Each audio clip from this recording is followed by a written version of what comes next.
जो दुर्बल मन का होता है, इनसिक्योर होता है, वो अपने आसपास के लोगों को भी अवसर देने से डरता है। अक्सर सरकारों को लेकर भी ऐसा ही होता है।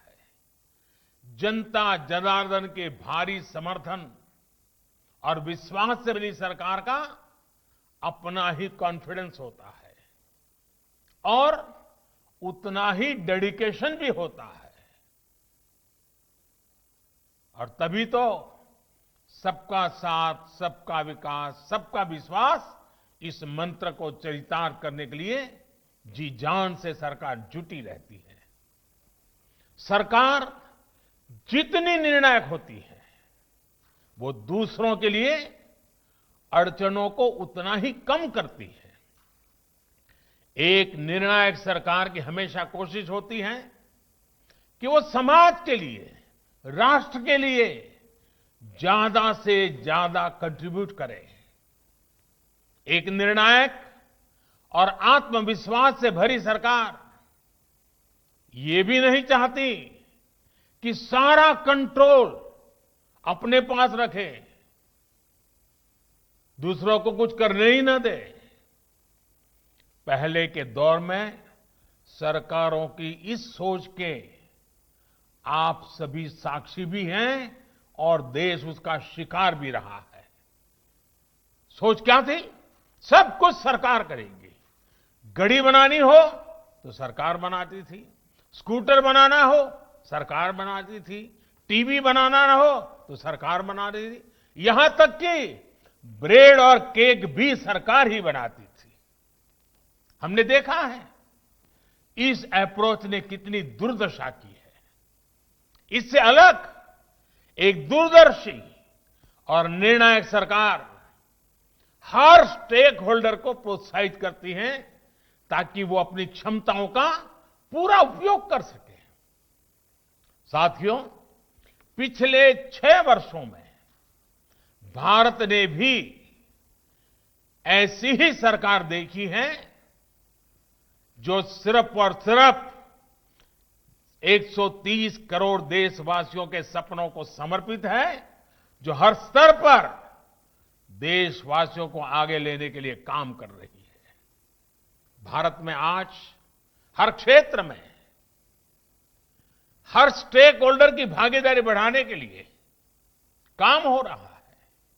इसी सोच के साथ मैन्युफैक्चरिंग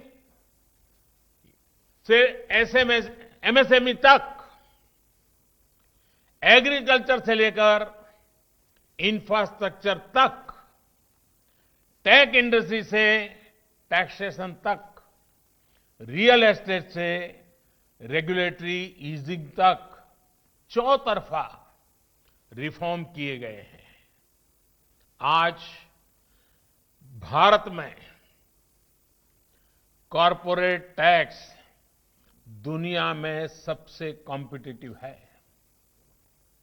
आज भारत दुनिया के उन कुछ देशों में शामिल है जहां फेसलेस असेसमेंट और फेसलेस अपील की सुविधा है।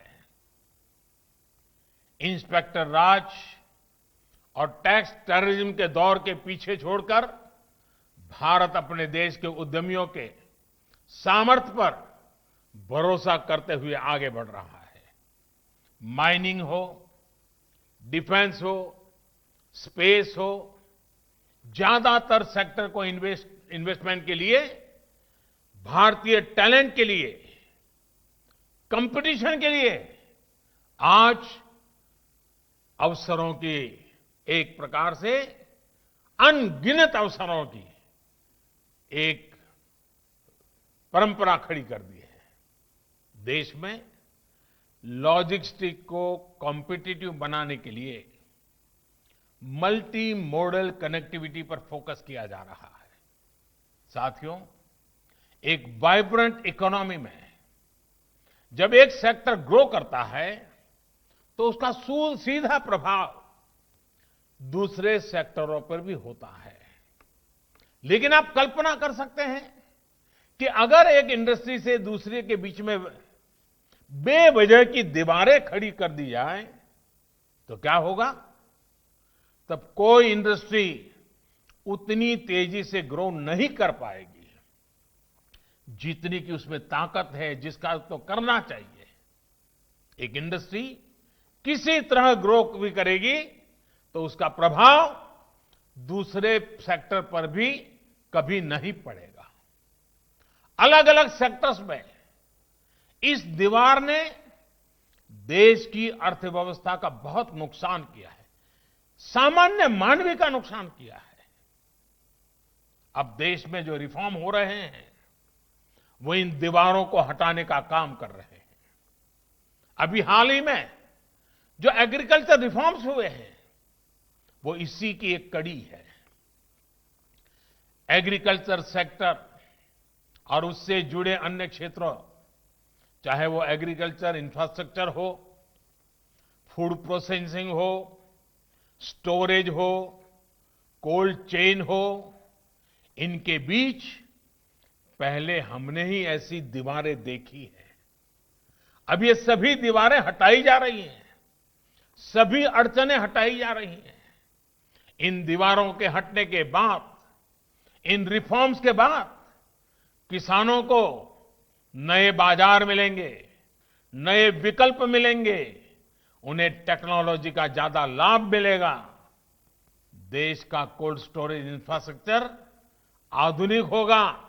इन सब से कृषि क्षेत्र में ज्यादा निवेश होगा और इन सब का सबसे ज्यादा फायदा अगर किसी को होने वाला है तो मेरे देश के किसान को होने वाला है, जो छोटे छोटे जमीन के टुकड़ों पर जिंदगी पालता है।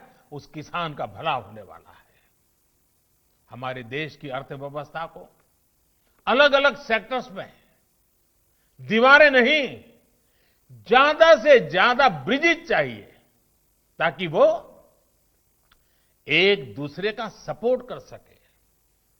साथियों, बीते वर्षों में इन दीवारों को तोड़ने के लिए कैसे एक प्लान और इंटीग्रेटेड अप्रोच के साथ रिफॉर्म किए गए हैं, इसका एक बेहतरीन उदाहरण है।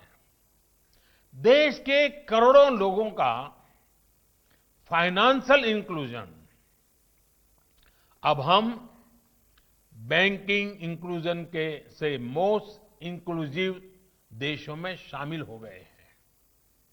आप भी इस बात के गवाह रहे हैं कि तमाम अवरोधों को दूर करते हुए भारत में किस तरह आधार को संवैधानिक संरक्षण दिया गया।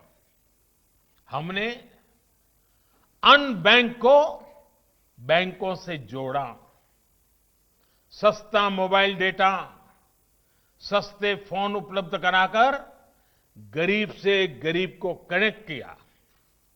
तब जाकर जनधन खाते, आधार और मोबाइल JAM की ट्रिनिटी देश को प्राप्त हुई।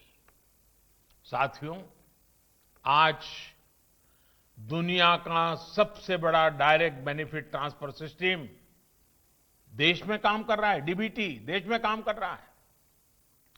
अभी आपने भी एक इंटरनेशनल जर्नल की वो रिपोर्ट पढ़ी होगी जिसमें भारत में बनाई गई इस व्यवस्था की भूरी भूरी प्रशंसा की गई है। कोरोना के समय में जब अनेक देशों को अपने नागरिकों तक सीधे पैसे भेजने में दिक्कत आ रही थी, वो चेक और डाक विभाग पर निर्भर थे। भारत सिर्फ एक क्लिक कर से हजारों करोड़ रुपए कोटि कोटि नागरिकों के बैंक खातों में ट्रांसफर कर रहा था। पल भर में, वो भी जब बैंक बंद थे, देश में लॉकडाउन था। अंतर्राष्ट्रीय जगत के बड़े बड़े जानकार अब ये कह रहे हैं कि भारत के इस मॉडल से दूसरे देशों को भी सीखना चाहिए। ये पढ़कर ये सुनकर किसे गर्व नहीं होगा। साथियों, एक समय था जब कुछ लोग ये सवाल उठाते थे कि अशिक्षा और गरीबी भरे माहौल में भारत कैसे टेक्नोलॉजी को अपने सामान्य नागरिकों तक पहुंच पाएगा। लेकिन भारत ने ये करके दिखाया है और बहुत सफलता के साथ करके दिखाया है, दिखाता रहेगा। आज अकेले यूपीआई प्लेटफॉर्म पर ही हर महीने करीब करीब 4 लाख करोड़ रुपए का ट्रांजैक्शन हो रहा है। 4 लाख करोड़ रुपए का ट्रांजैक्शन, और हर महीने नए रिकॉर्ड बन रहे हैं। आज गांव देहात में भी छोटे छोटे रेहड़ी ठेलों पर भी आज डिजिटल पेमेंट संभव हो रहा है। भारत के उद्योग जगत को देश की इस ताकत को समझते हुए आगे बढ़ना है। साथियों, हम जैसा गांव और छोटे शहरों का माहौल टीवी या फिल्मों में देखते हुए बड़े हुए हैं, उससे इनके बारे में एक अलग धारणा बनना स्वाभाविक है। शहरों और गांवों के बीच फिजिकल दूरी कभी उतनी नहीं रही जितनी दूरी पर्सपेक्टिव को लेकर रही है। कुछ लोगों के लिए गांव का मतलब ऐसी जगह रहा है जहां आना जाना मुश्किल हो, जहां बहुत कम सुविधाएं हो, बहुत कम विकास हुआ हो, पिछड़ापन ही पिछड़ापन पड़ा हुआ है। लेकिन अगर आप आज रूरल या सेमी रूरल इलाकों में जाएंगे तो आपको एकदम अलग दृश्य मिलेगा। एक नई आशा, नया विश्वास आपको नजर आएगा।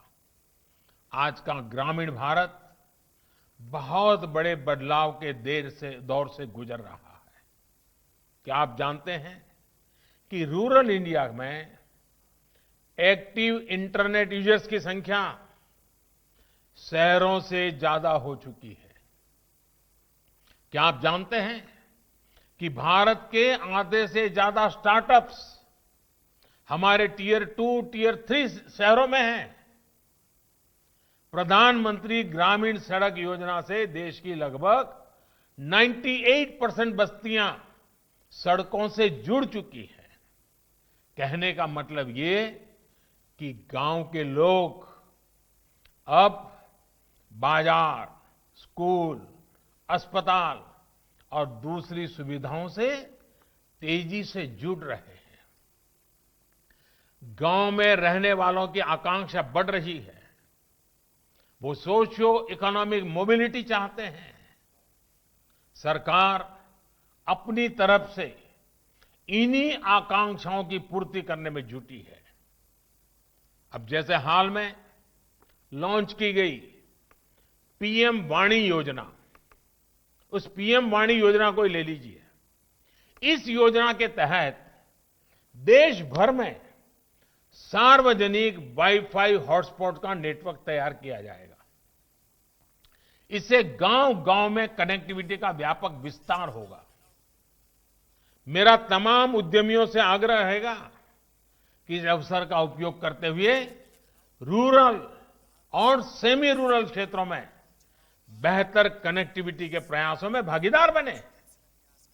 ये निश्चित है कि 21वीं सदी के भारत की ग्रोथ को गांव और छोटे शहर